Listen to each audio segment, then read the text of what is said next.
Councilmember Wonsley. Council President Payne, I will ask the clerks to, is there space to just have a couple of points to share on this, or should we take the vote first? The floor is open for discussion. Okay. Awesome. I just want to offer a couple of points on this, because it's also a celebratory day, I think, for a number of us. I think all of us are aware, in the fall of 2022, we had hundreds of drivers, thanks to the efforts of Councilmember Osmond for being their direct champion here. We had hundreds of drivers come to City Hall repeatedly to tell us about the poverty wages that they were earning, and also the exploitative workplace conditions that they were being subjected to by Uber and Lyft. As also the DLI study highlights, became very aware that many of these workers were Black, brown, and immigrant who were struggling to pay rent and support their families. And Councilmember Osmond, alongside those drivers, asked us as council members to stand with those drivers in their fight for minimum wages and basic worker rights protections that thousands of other workers in Minneapolis have because of ordinance actions that this body have taken. And I'm proud to say 18 months later, we are celebrating the fruits of that labor alongside our state leaders, because we work together to deliver drivers a statewide policy that gives them nearly a 20% raise and some of the strongest worker protections in the country. And this victory was only made possible because drivers and their socialist and progressive allies on council and in the state were not deterred by corporate lobbyists and repeated vetoes, both by Governor Walz and Mayor Frey.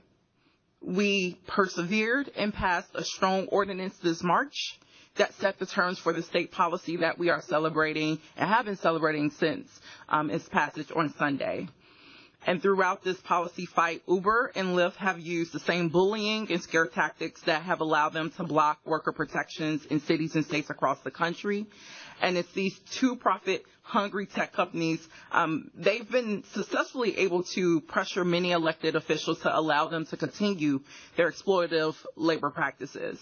And here in Minnesota, some council members, legislators, and executive leaders were pressured into prioritizing Uber and Lyft's profits over the minimum wage needs of our majority Black and immigrant rideshare driver workforce. An example of this was Governor Walz's decision to champion Uber and Lyft's demands for preemption. And I think it's widely known amongst the labor movement that preemption is inherently anti-worker and will be weaponized to dissuade unions, community organizations, as well as other cities from championing crucial worker protections at the local level like we did here in Minneapolis. And it's Governor Walz's decision to side with corporations over workers that will leave a long-standing scar on his legacy when it comes to workers' rights.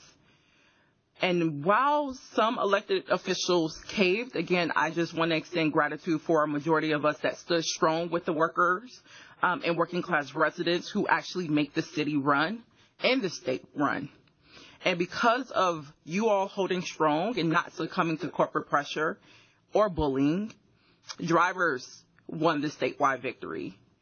And it's the Minneapolis ordinance and its reverberating impacts that represents a crucial threat to all corporations who think they are above the law and who are used to being able to bully elected officials into basically letting them do whatever and especially exploit workers.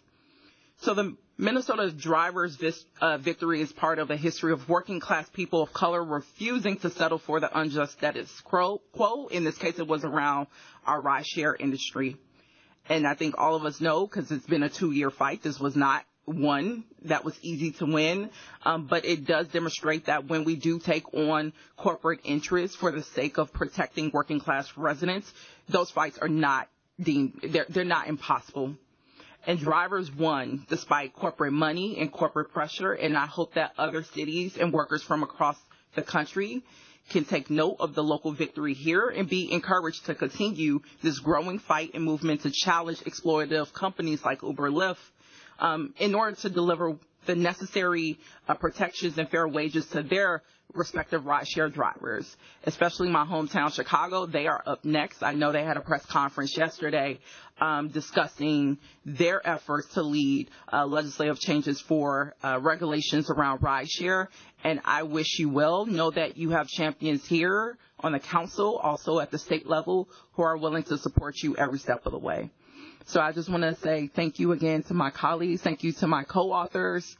Could not have done or gotten this far without you, Councilmember Chavez, Councilmember Osmond, Councilmember Chowdhury, and Councilmember Chugtai. We spent one too many hours at the Capitol getting this agreement through across the finish line. And I thank you for the moments of cheering all of us on. Councilmember Chowdhury, thank you for recognizing the moments when we were drained and turning on Kendrick Lamar, not like us, to give us the spirit to continue forward and recognizing what was needed in that moment to champion the needs of drivers, despite the pushback of Uber and Lyft, and actually the governor at times. So I am so thankful for my colleagues. Thank you. That's all I have to say.